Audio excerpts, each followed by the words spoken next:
अपने घर आया है दीपू, अब यहीं रहेगा हमारे साथ। ये फैसला किसने किया पद्मा? मेरे घर में इस लड़के के लिए कोई जगह नहीं है।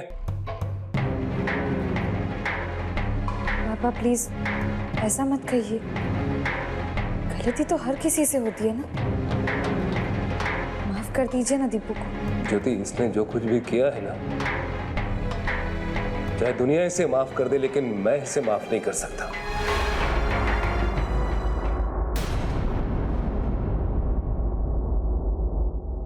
देखिए जी, माना दीपू से गलती हुई है, इसकी बहुत सजा भुगत चुका है। भूखा प्यासा दर दर भटका है मेरा बच्चा। अब क्या चाहते हैं आप कि सारी जिंदगी ऐसी सजा भुगतता रहेगा ये? कोई छोटी मोटी गलती नहीं की इसने पद्मा, जो तुम इसकी। अगर इतने ही पत्थर दिल हैं आप कि अपने बेटे को माफ नहीं कर सकते तो ठीक है, चला जाएगा दीपू, लेकिन अकेला नहीं जाएगा, मैं भी साथ जाऊंगी इसके।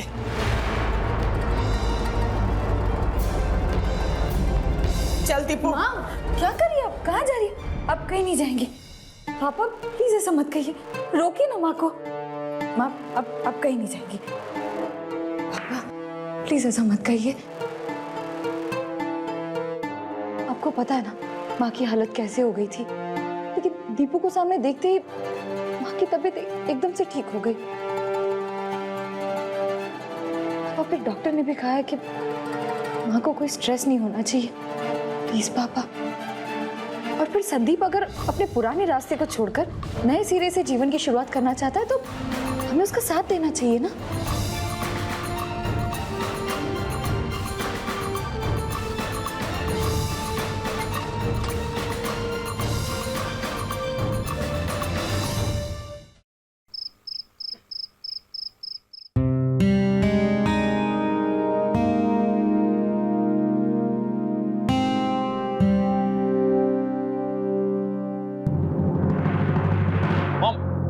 मॉम मेरा फोन मुझे दे दीजिए प्लीज। मॉम। अरे मैं भी तो देखूं बेटा, इतने दिनों से तेरे इस अजीब से मूड की वजह क्या है? मम्मा आप मेरा फोन दे दीजिए प्लीज। मम्मा। अच्छा, वजह तो काफी खूबसूरत है भाई। अब समझ में आया पिछले दिनों मेरा बेटा इतना परेशान क्यों था। मम्मा आप मेरा फोन मुझे दे दीजिए प्लीज।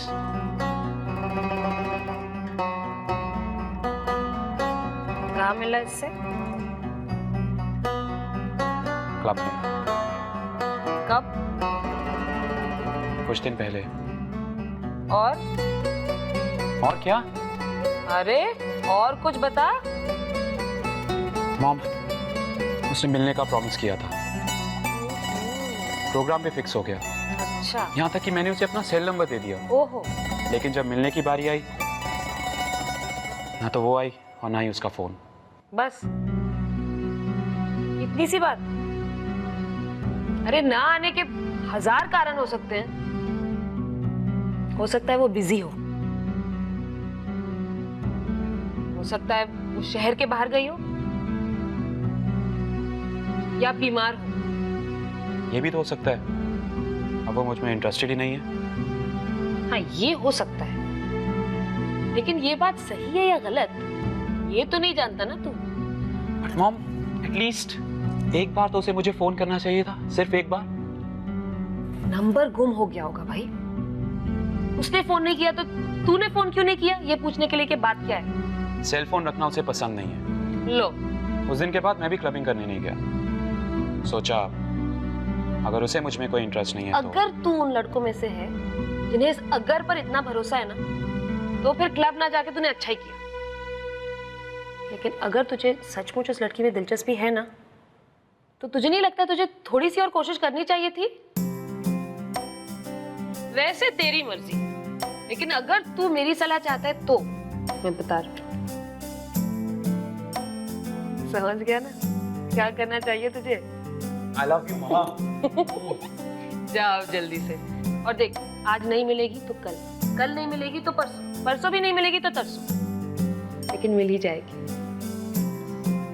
मेरा फोन। थैंक्स माँ। और सुन, नाम क्या है? देविका। देविका, नाम तो अच्छा है। सूरत भी अच्छी खासी है, हाँ? बस सीरत देखनी बाकी है, वो भी हो जाएगा। अब जाना। थैंक यू सो मच मामा। मैं जल्दी से जाकर Bye. चेंज कर लेता हूँ। हाँ। बाय। ए सुन, अगर सब ठीक ठाक रहा, अगर, तो अपनी शादी के लिए मेरे पीछे मत पड़ जाना। अभी से बता रही हूँ, हाँ? पहले तेरे बड़े भाई की शादी होगी, फिर तेरा नंबर आएगा, समझा? मामा, आई लीव। बाय। जा।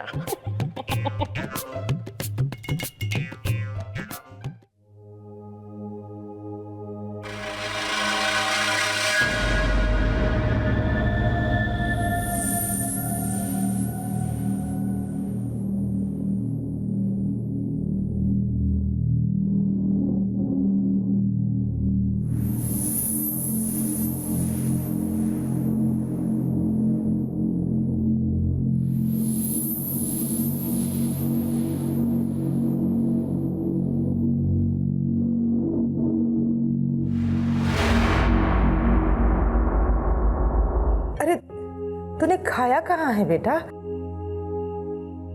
2 दिन से भूखा घूम रहा था मेरा बच्चा। तू 1 रोटी तो ले ही ले। माँ, दीपू ले लेगा अपने हाथ से। अब अपने लिए भी तो खाना लगा लीजिए।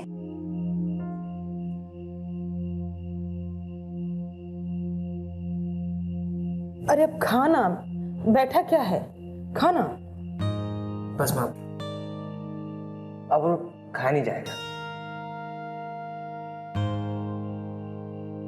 अरे तू कहाँ लेके जा रहा है इसे? छोड़, जब सबका खाना खत्म हो जाएगा तो सुधा रख देगी। नहीं माँ, बहुत करा ली सबसे सिवा। अब अपना काम मुझे खुद ही करना चाहिए।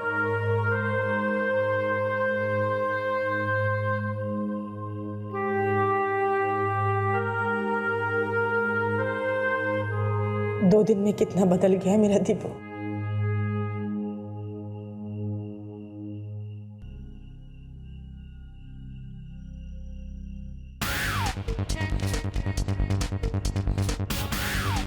Hello sir. सर आप बहुत दिनों से आए नहीं, आप ठीक तो है ना सर? हाँ।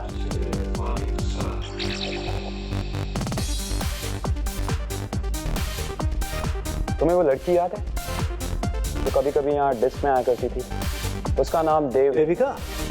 Right right right, she is a very nice girl sir, पर कुछ अजीब सी है। जब आप पिछले दिनों बाहर गए हुए थे तो यही तो नहीं 3-4 बार आई होगी, और कल रात को भी तो वो आई थी। बहुत अच्छी तरह से याद है आपको उसके बारे में।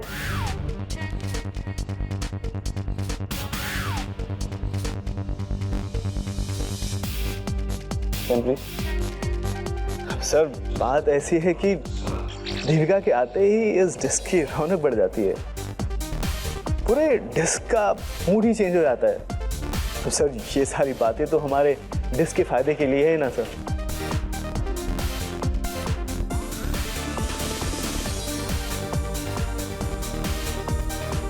नेक्स्ट टाइम जब वो यहाँ आए तो ये लेटर उसे दे देना।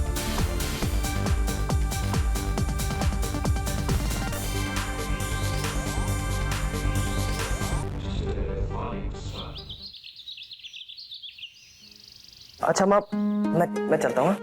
अरे तू नाश्ता किए बगैर कहाँ जा रहा है? अरे माँ, बताया था ना आपको मेरी नौकरी।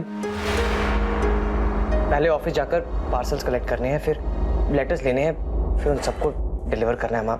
बेटा क्या जरूरत है नौकरी करने की? अरे माँ, ये सब तो मुझे बहुत पहले कर लेना चाहिए था। और अगर अब भी नहीं करूंगा तो बहुत देर हो जाएगी माँ। बेटा ये काम तो कोई काम छोटा या बड़ा नहीं होता माँ। छोटापन तो उसे कहते हैं जो मैंने किया था। मुझे अपने काम पे कोई शर्म नहीं है, बल्कि मुझे अच्छा लगता है कि मैं कमाने लगा हूं, मैं नौकरी पे जाता हूं और मुझे इस बात पे नाज है माँ। अपनी रफ्तार से चलने वाले जिंदगी की रफ्तार को समझ रहे हैं।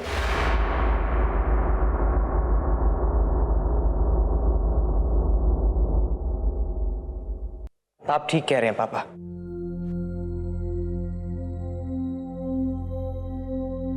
मेरी एक रिक्वेस्ट है आपसे, जिंदगी की रफ्तार के बारे में आप मुझे इसी तरह बताते रहिएगा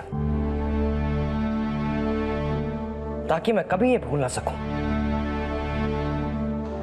कि मैं किस तरह तेज दौड़ने की कोशिश कर रहा था और मैं किस तरह गिरा।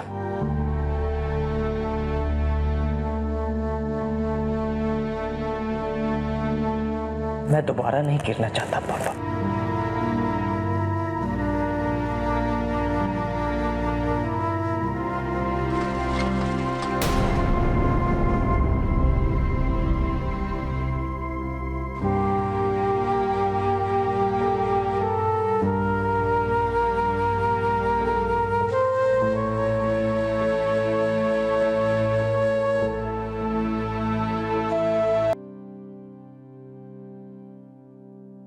अरे ज्योति जी, आ गई आप? हेलो। ये ज्योति जी हैं, मेरी कोलीग। अपनी बातों से आपको बोर ना करूं, इसीलिए इनको भी बुला लिया। आइए ना, बैठिए, प्लीज टेक अ सीट। ज्योति जी, ये है मिस नंदिनी। हेलो जी, मैंने भी अपना अलग नाम रखा है, दामिनी। इसी नाम से कविताएं लिखती हूँ मैं। आप लोगों के मन में ये सवाल उठ रहा होगा कि दामिनी ही क्यों? दामिनी का अर्थ होता है बिजली, और मेरा ये मानना है कि हर नारी में ये बिजली छुपी होती है। मेरी लेखनी में भी वही दामिनी दिखाई देगी आपको जो हर नारी में होती है। जी बिजली जी, क्या बात है। ओह आई एम सॉरी, नंदिनी जी। तो ये बताइए, परिवार के बारे में आपका क्या कहना है? आपका इशारा मैं समझ रही हूँ। शायद आपको ये डर होगा कि आप देख नहीं सकते, इस बात से मैं पीछे न हट जाऊं। मैं पीछे हटने वालों में से नहीं हूँ। मेरा जन्म इसलिए हुआ है ताकि मैं समाज का उद्धार कर सकूं, औरों से अलग हूँ। ये संस्कार मुझे अपने परिवार से मिले। मेरा पूरा परिवार समाज के प्रति समर्पित है। आपके कोई शौक भी होंगे नंदिनी जी, आई मीन दामिनी जी? समाज सेवा से समय मिले तो ना। कविता ही मेरी सखी और सहेली है। आप सुनेगी मेरी कविता? खटिये की रस्सी की तरह ढीली पड़ती जा रही जिंदगी को चप चप कसने की कोशिश करती हूं मैं। सिगरेट की राख की तरह खुद में ही जलकर कम होती जाती हूं मैं। रीढ़ की हड्डी कमजोर पड़ गई है, फिर भी वक्त के साथ निकल जाती हूं मैं। और उस वक्त के साथ ऐसे अनबने बनाव होते हैं जिसे शायद ही मैं समझ पाती हूं मैं। वाह वाह।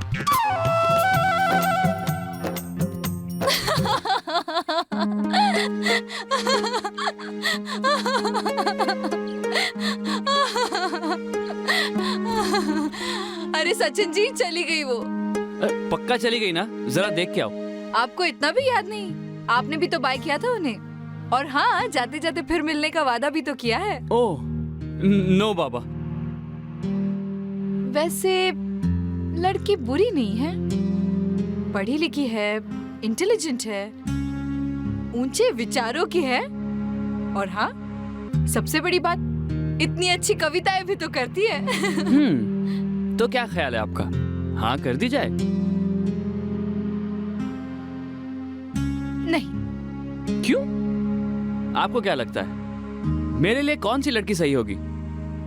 ऐसी लड़की जिसके मन में सबके लिए बेइंतहा चाहत और फिक्र हो, पर उस चीज का दिखावा ना करे, जिसे ये जताने की जरूरत नहीं कि वो कितनी अच्छी है, ओह, जो सामने आ जाए तो सबको अपने आप ही पता चल जाए। वो झगड़ा भी करे तो उस झगड़े में उसका छुपा प्यार दिखाई दे, जो आपको खुद से ज्यादा समझे, झूठी हमदर्दी की जगह सही मायने में आपका साथ दे, जिसमें सच बोलने की हिम्मत हो, चाहे फिर वो सच कितना भी कड़वा क्यों ना हो।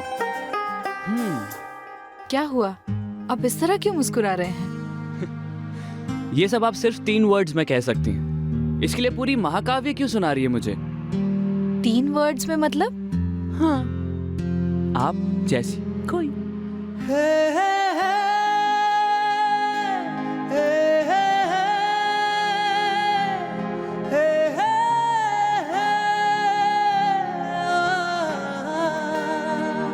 आप भी ना मेरी टांग खींचने का एक भी मौका नहीं छोड़ते ना, हमेशा छेड़ते रहते हैं मुझे।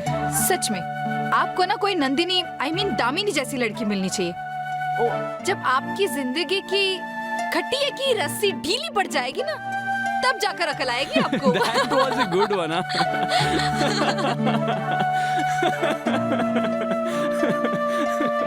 क्या बात है पंकज, बहुत खुश दिखाई दे रहे हो? हाँ मामा जी, आज मैं बहुत खुश हूँ।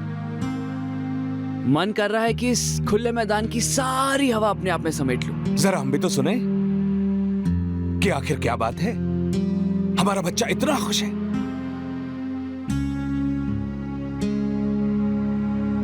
एक एहसास है मामा जी, ऐसा एहसास मुझे पहली बार हुआ है। शायद इसी को प्यार कहते हैं। अब ये भी बता दो कि उस एहसास के तार कहां जुड़े हुए हैं? वो लड़की कौन है जिससे तुम्हें प्यार हो गया है? वो लड़की, उसके मन में सबके लिए बेइंतहा चाहत और फिक्र है। उसके आते ही लोगों को अपने आप उसकी खूबियों का पता चल जाता है। वो जब झगड़ती है ना, तो उसके गुस्से में भी प्यार छलकता है। पंकज बेटा, वो नहीं जानती कि तुम पंकज हो, सचिन नहीं। एक बहुत बड़े इंडस्ट्रियलिस्ट, जिसके डोनेशन से शिशु मंगल ही नहीं और भी कई संस्थाएं चलती हैं। मैंने तुम्हारे बारे में एक बार बात की थी, किंतु उसने ना कर दिया। उसे पूरा हक है मामा जी अपनी पसंद और नापसंद बताने का। मैं उसे चाहता हूं, इसका मतलब ये नहीं कि वो भी मुझे चाहे।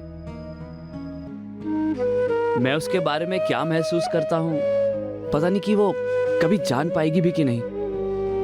लेकिन इस बात में कोई शक नहीं कि प्यार क्या होता है, ये मुझे उससे मिलने के बाद ही पता चला।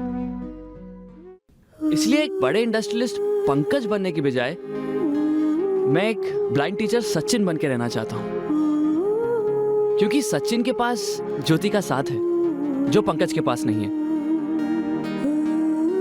तो चलने दीजिए, जब तक ये चलता है तब तक इस प्यार के खूबसूरत एहसास को मैं जी भर के महसूस करना चाहता हूं।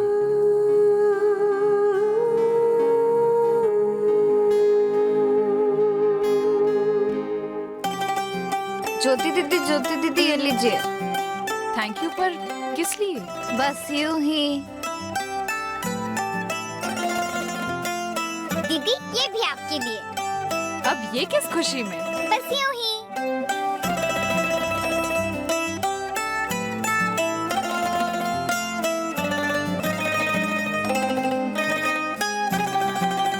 Good morning Jyoti ji. Good morning Sachin ji. Good morning uncle. Good morning बेटा।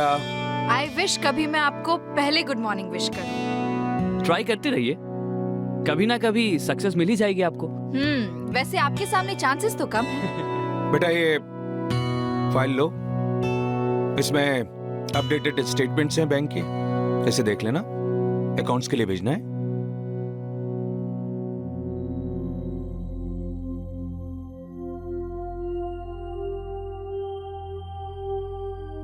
क्या बात है, कोई प्रॉब्लम है स्टेटमेंट में? जी अंकल, आपके भतीजे पंकज जी जो हर महीना डोनेशन देते हैं, इस महीने नहीं दिया।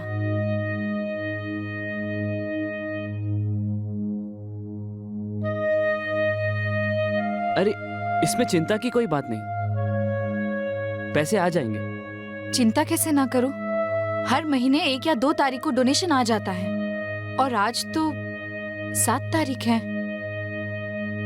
ऐसा तो नहीं कि उनका मन बदल गया हो और अब वो हमें डोनेशन नहीं देना चाहते। अरे नहीं, आप बेवजह चिंता कर रही हैं। इतने सारे काम एक साथ हो रहे हैं ना, इसलिए दिमाग से निकल गया होगा, दिमाग से निकल गया होगा। इतनी सारी चीजों से आपका क्या मतलब? जी मेरा मतलब है, दयाल जी के भतीजे बहुत बड़े बिजनेसमैन हैं, तो भागदौड़ तो लगी रहती होगी। इसी भागदौड़ में कहीं भूल गए होंगे। एक काम कीजिए, उन्हें एक मैसेज भिजवा दीजिए, देखिए उसके बाद वो पैसे भिजवा देंगे। आप तो ऐसे कह रहे हैं जैसे आप पंकज जी को बहुत अच्छे से जानते हैं। जी मैं गेस कर रहा हूँ, और आप जानती हैं मेरा गेस हमेशा सही होता है। तो आप उन्हें एक मैसेज भेज दीजिए, मेरा दिल कहता है पैसे शाम तक ही आ जाएंगे।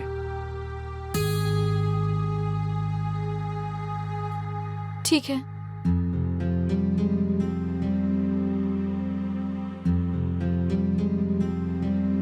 ज्योति जी, ये आपके लिए। अब ये चॉकलेट क्यों? यूं कि यूं ही।